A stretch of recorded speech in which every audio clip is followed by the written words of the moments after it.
We're going to be looking at 4 terms today. I want to teach some Hebrew, but really take time to translate it, understand what it means. Notice I haven't translated it yet because everything in this parsha especially is a metaphor. And as soon as you... Give us the parsha, because I don't... Yes, Parshat Ekev, 1091. In this? In the green, yes, 1091. Yes? Chapter 7, verse 12. Parshat Ekev. And if you obey these rules, V'haya Ekev tishma'un et hamishpatim. What is Ekev? I'm asking the most simple question there is. Why would you need to use Ekev?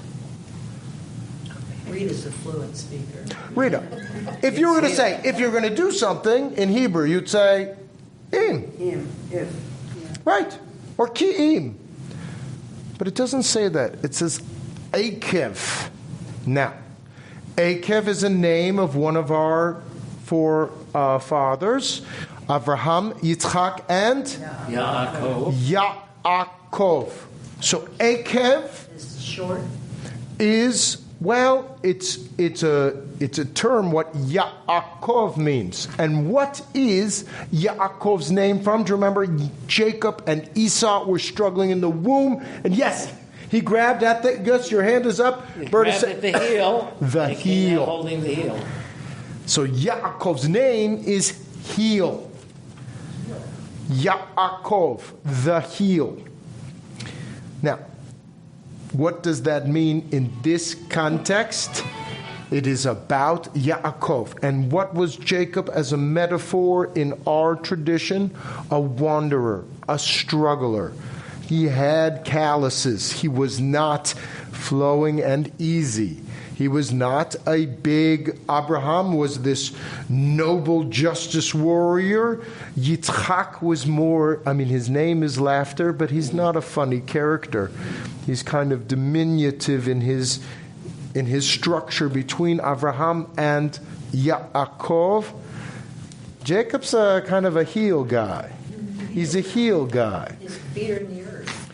And Ekev tishme'un means if you follow on the heels of these things. So it is not just consequently. It's something that represents you must move forward and there will be consequences. And I don't think that this is, and this is from commentators as well, Rashi, Ibn Ezra, they say, Ekev from Yaakov, Jacob, it is because you must move forward in this time. Moshe, remember where we are in the Torah, Moses is giving 3 different speeches through the course of Deuteronomy as he's wishing his children farewell. And he's saying, you've got to step out. Now, I'm not asking you to turn right now. The very end of this parsha, bear with me a moment, at the very end of the parsha is 1106. Ki im shamor tishmarun, if you keep this instruction, this teaching, loving God, walking in God's ways, holding fast. Do you hear it? Walking in God's ways. I'm just giving you the bookends, and this is my midrash here. Kol hamakom asher tidroch kaf raglechem bolechem. Every spot on which your foot treads shall be yours. So my friends, now this is where I get a little kooky. This is a divine pedicure.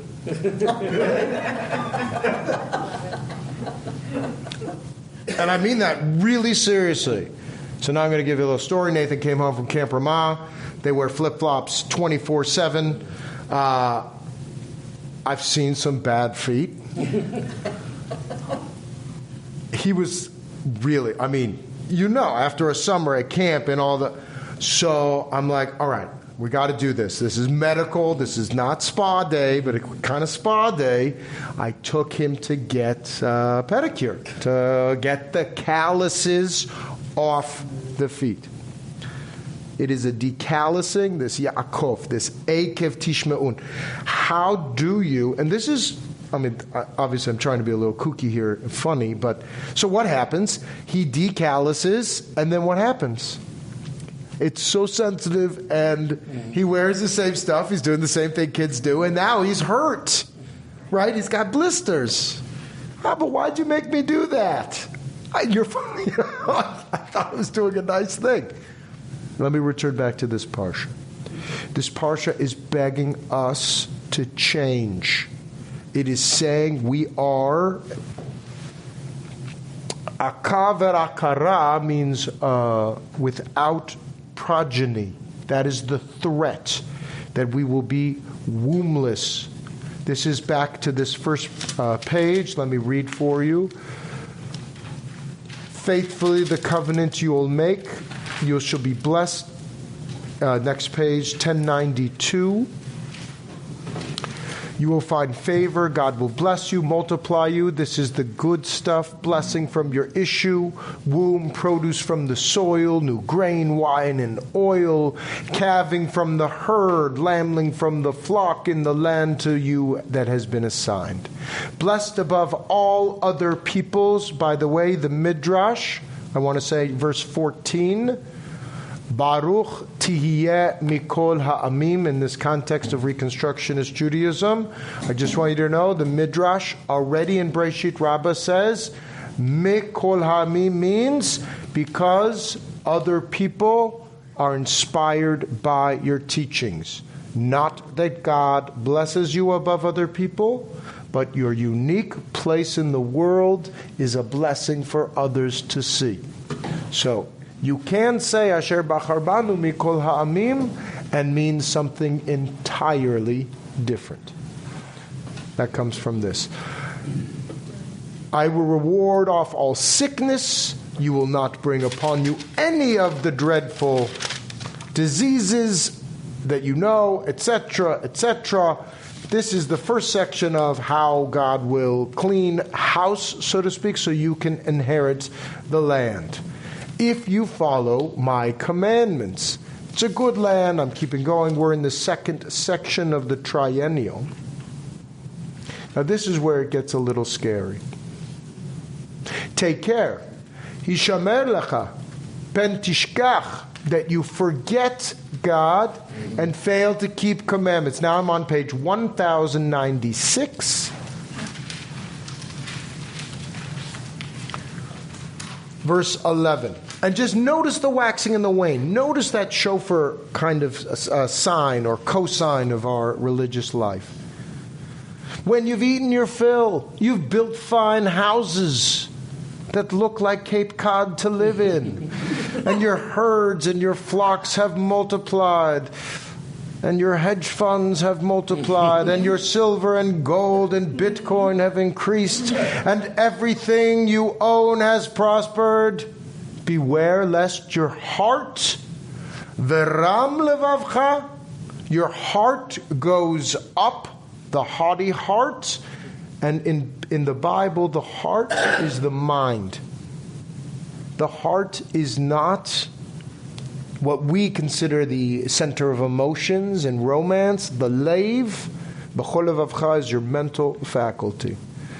So when you get haughty in your own mind and forget God who freed you from Egypt, who led you through the great terrible wilderness with the serpents and scorpions, do you see how he's push, pull? Moses is just, do you know how good you, oh come on, we've all done the speech. Do you know how good you got it?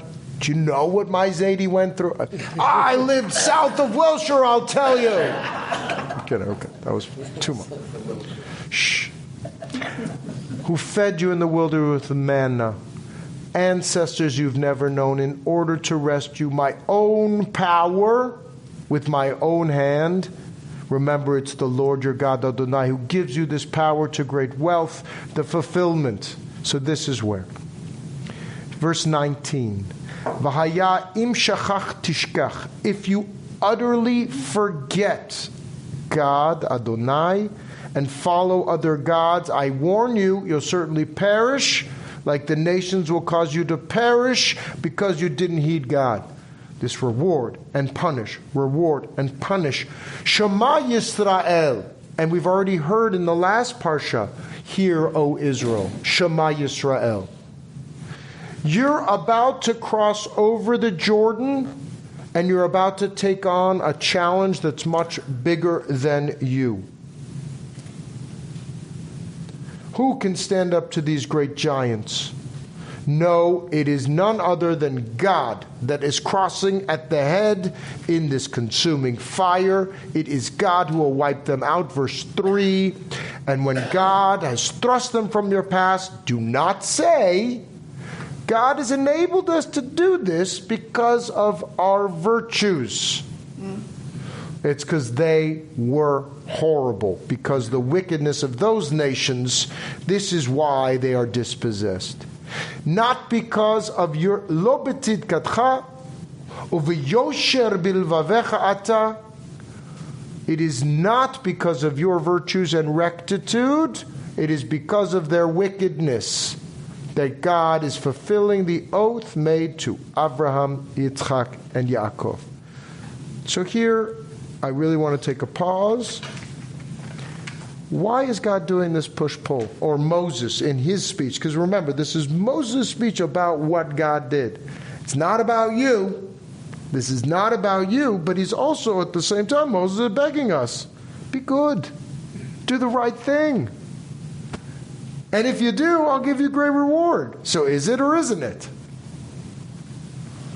I'm not giving you this allowance because you did the dishes. Do the dishes and you'll get allowance. What is it? Is there a contradiction here? No, because he's saying you're not so special. If you have to do these things and get these rewards, you're not so special. You're not so wonderful. So, for me, that's the message.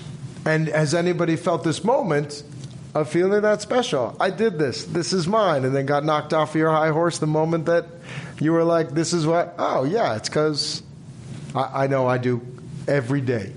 A certain sense of satisfaction from the work that I've done, from kindness, and thank you for the honor to be able to serve. And immediately after, I fall right off that horse because it wasn't because of me, it's because of the position that I get to fulfill, even as a parent. Because it's the right thing to do. And because it's the right thing to do. And so, in a sense, faith in God is just not really about faith in God as much of humility that is not you controlling everything. Yes? Because there's such a difference between hearing and listening, I've always wondered why it's translated as hear, O Israel, instead of listen, Israel. Yes. Why isn't it? Well, because. They're not the same thing. No. So hear and listen, and I've seen listen, O Israel, but Shema in Hebrew is obey. It means obedience. If you use the Hebrew, it helps. Shema is truly obedience. So it's not just understanding, and it's performative. Shema Yisrael. Yes? So, since you said we're going to interpret this through a metaphor. Yes. And since we're between Tisha B'Av and Rosh Chodesh, yeah, I see this as a reminder to be humble. That humility is an early step in this. You can't get to Rosh Hashanah Yom Kippur without a deep sense of humility. Amen. And we're going to get there now. We're turning one page just in a moment. Yes, please, David. Page 1098, top of the page. I'm going to get closer reads now. Yes, thank you. This parsha seems to me, calls out my recollection of the saints when Micah, do justice, love mercy, and walk humbly with your God. ... And if you do that, this will come to you. Justice, humility, And do you feel there's a reward there, David? If you do those things, then you'll get it. If you are observant, humble, do justice, yes, there's a reward for living that life. It's not so much an individual act as the way you behave. The quality of your existence. Quality of your existence, right. Yes, Jody? There's an old Buddhist saying that says, before enlightenment, chop wood, carry water. After enlightenment, chop wood, carry water. I think that's what it is. Yes. You just do the righteous acts. You just do the right thing. You're not so special. Remain humble. Chop wood, carry water. Yeah. Obey your God. I'll play devil's advocate. Bert and Dana, please. Because in fact, the righteous are not always rewarded, and the evil are not always punished. And it would be nice if that's what the world were like, but I'm not sure that's the case. So, not that I don't believe this, and not that I don't believe that in the end, maybe that's where heaven and all that stuff comes from, or Ha'olam Haba, the world to come, that you're not going to get the reward now, but you'll get it later. You won't get the punishment now, you'll get the punishment later. But it's very difficult. I think it says somewhere in Pirkei Avot, we just can't explain why the righteous suffer. Why do children get cancer? So, you can't. As devil's advocate, of course. Yeah, I'm just saying. So, devil, if you believe, do you believe that Moses is saying in this moment that as long as you are good and follow my mitzvot, you personally will achieve these rewards of economic security, agricultural security? I'm challenging you. What is the reward? You singular or plural here? See, in English, you is both singular and plural. We don't have a difference. You. Amy does. Yeah. Sion. I think when Sion, Israel, the children of Israel, and how do I know this? Proof text to the devil's advocate. Is it going to be these people that are entering the land that are hearing this? No. It's the next generation. And your children, it says later on in this parsha, your children didn't hear this. You did. So you're saying this is social? No. When I personally suffer and I feel that I haven't been rewarded, I ask in the overall, when I feel that suffering, if in the overall I feel that we've been blessed as a world, as a community, as a family, and I have to say yes. Even, this is tough. My wife passed 4 years ago.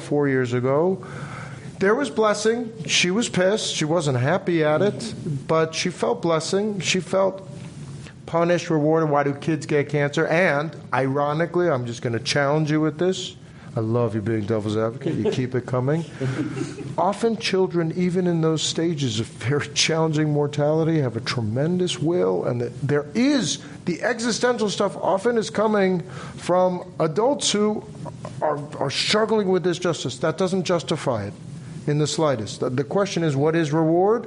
What is reward? If it is these material things, and the question of humility, again, is humility. If you truly have that humility, you're happy with what you got.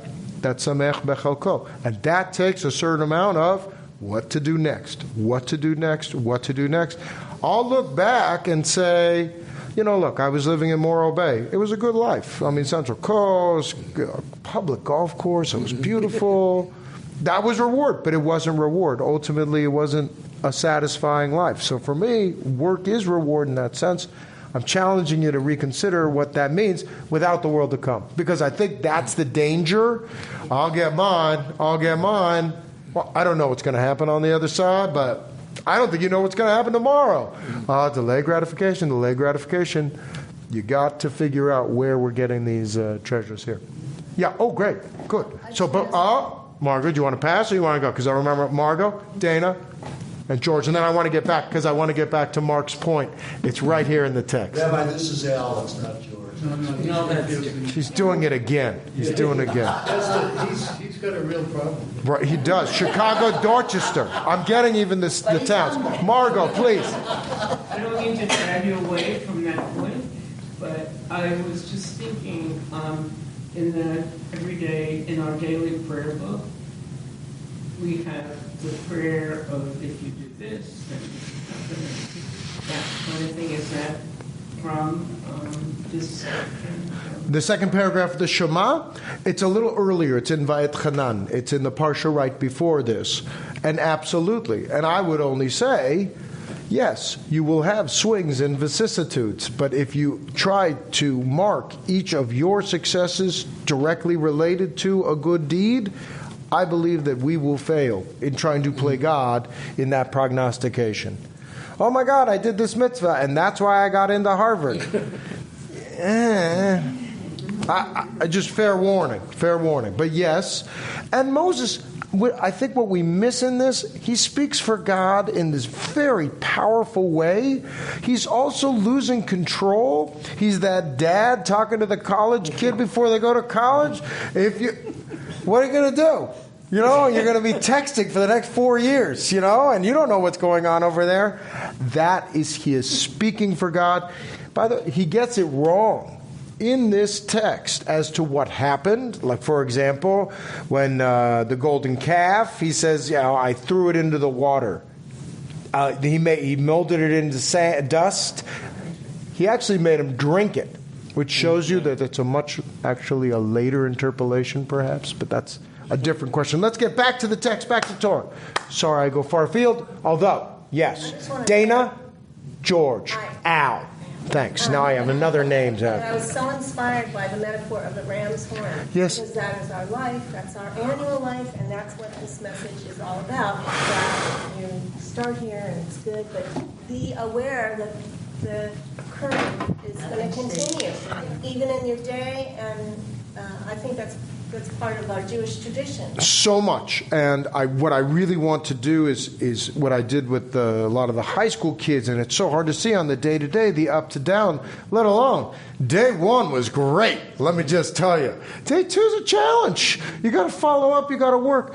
Up, down, up, down, up, down, up, down, up, down. But what we have to see, and this is faith, is that through line is coming to a greater sense of fulfillment and completion, that after my lifetime that I can look only in hindsight to see that. When I'm in the midst of it.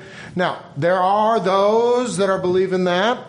Yeah, it might look good now, but we're going to heck in a handbasket. Don't buy it. Or the flat line. It was, it is, it always will be. Why do we read that on Sukkot?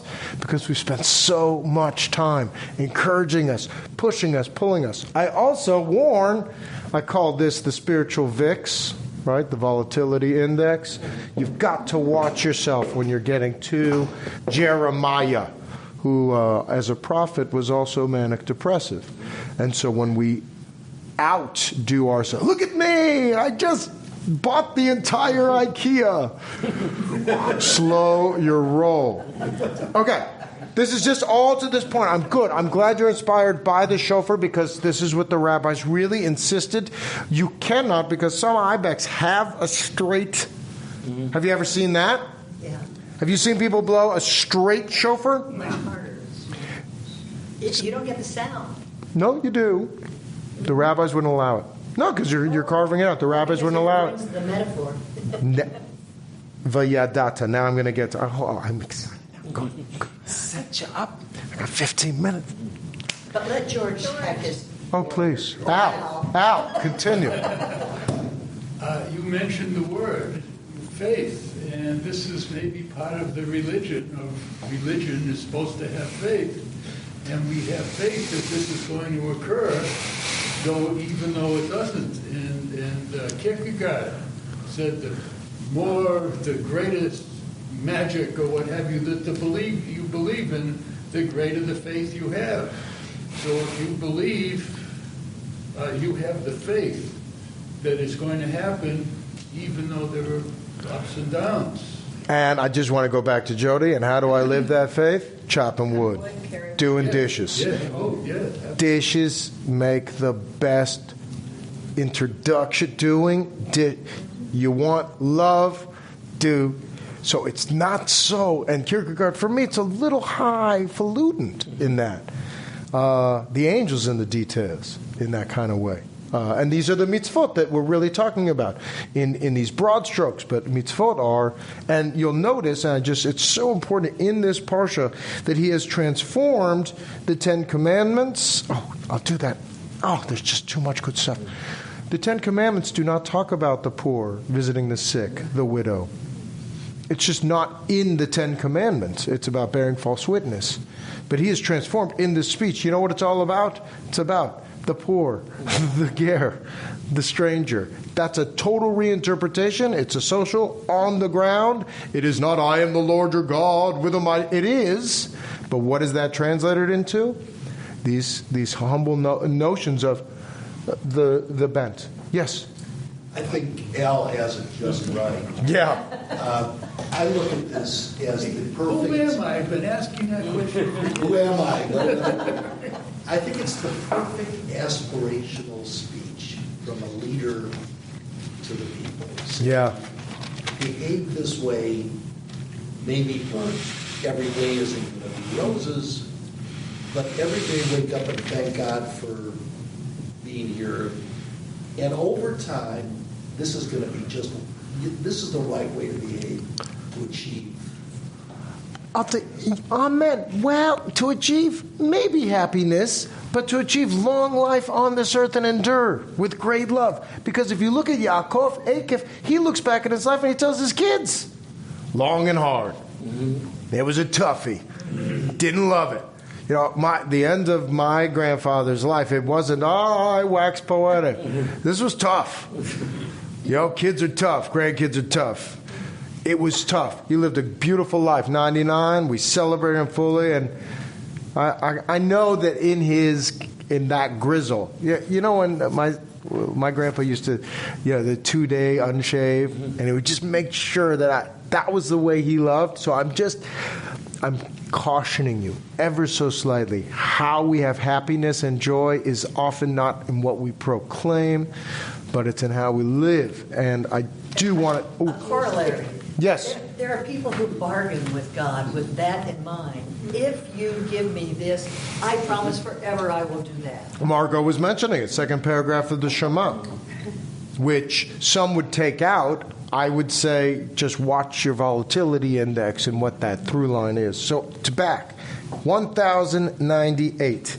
And I'm trying to give you a different version of Kishinu Oref, Kshe Oref, this third term, Kshe Oref. So Ekev means consequence, walk, and heal. Akara, we didn't do that one. We'll save that for later. Wombless, it just shows that a man can have a womb too, be prodigious. So that when I say to Torah, Chuppah, and Ma'asim Tovim, good deeds, and children, that's prodigiousness. That doesn't mean actual children. It's a metaphor. This is Kishino Oref, and I'm sorry this is so stiff-necked, right? Stiff-necked, which is obdurate, obstinate, but that's not what it means in this context. 1098. Know then it's not for your virtue of yours that God is giving you this good land. You kshe oref ata. You are a stiff-necked people.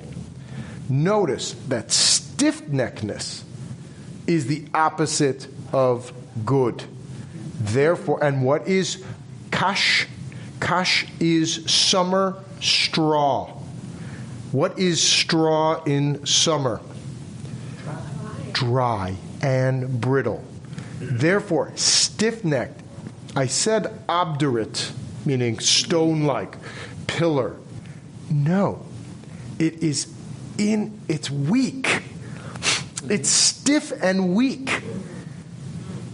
Isn't this obstinate? So, but there's an obstinate look.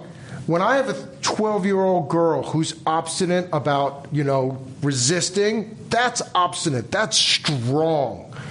This is different. There's a certain weakness in straw, that brittleness, but it's so afraid to move any which way. Think of more that osteoporosis of fear of turning any which way, and I've been there too. God willing, Amy heals with great strength. That sense that if you move at all, if you bend, if you show humility, if you do tshuva, trying to change, you'll break, you'll snap. That's what creates, I believe, for Moshe, the stiff-necked people. They're so afraid from where they've been and where they're going. They've had so much of this. I'm not moving. I'm not going to change. I can't accept it. And we know this because it is a matter of sensitivity. And I do want to say both Misha Berach and Kaddish with us. Now I'm going to ask us to turn to the final 1102, a few pages later.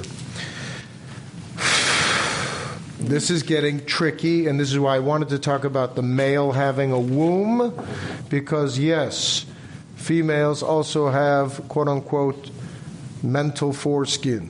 Okay, so we are on now verse 16. Okay, page 1102, verse 16. Umaltem et orlat levavchem va'arvchem lo takshu od. Okay, let me read this. Therefore, cut away the thickening about your mind. Cut away the calluses of your mind and stiffen your necks no more. Do you understand now? If lave is heart, how can it be the stiff neck? So, what does that mean? And now I'm going all the way back to our spiritual pedicure of the heel. This is a pedicure. And so, an insensitivity, just back to my son. I felt terrible. He had these blisters. Sensitive. And Mark, this is why it takes 7 weeks. You can't just... You'll get it. You'll get something. But what is that sensitivity, that layer by layer? Tuning in. Yeah.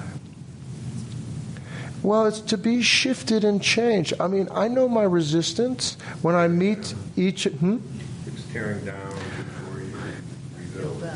And layer by layer before you... Because each person that I meet, I so want to be, not only your rabbi, but your friend and everything. I become more stiff in a sense. I'm building up. But if I just came as a pool of I mean, it can be very emotional, but that's not what we need. So how do we, from this beginning, now I want to pull back in these last minutes. We began of consequences of our spiritual lives. We began with the heel, and we end with the head. And in both of these... there's a dual nature of the push-pull of making them feel bad and better, of being exposed and open, and also protective, not too exposed. And most of all, in order to halakha, to walk, we need humility. We need a certain suppleness. Now, this is why I wanted to say, my Zaidi shofar, you must use a bent shofar, the halakha says, and in fact, you are never supposed to walk upright, the tradition says. You should, should always walk like a shofar, a little bent, to show, so it's a metaphor. Okay. To show that humility, to not be stiff-necked, and now, and I could show you this, turn one back page to 1100. Ve'et nafal lifnei Adonai et 40 hayom ו40 laila. Verse 25, 1100. I lay prostrate before Adonai those 40 days. This is a totally different way to look at what bowing before the Lord is. Throughout our tradition, we don't bow that way. We don't bow to kings. We don't bow to prophets. We also kind of don't, yes, we bow to God, but that never made sense to me. It's an issue of humility. Va'anachnu korim is from the neck. This proves to me every time I do the Aleinu, I am humble. I am not standing so tall. When he at nafal, when he falls before God, he is saying, I'm not stiff-necked. It is not, oh dear Lord, this is me. It's a centering, it's a humility, it's that shofar, and that ultimately, how do you take that stiff straw and turn it into that supple nature? It is a building, it's a reflection, it's a turning, and this is why we need these 7 weeks to slowly, carefully re-engender within ourselves the ability to turn, to grow at every age. Od Yenuvun B'Seva. We will always, through this wisdom, continue to grow.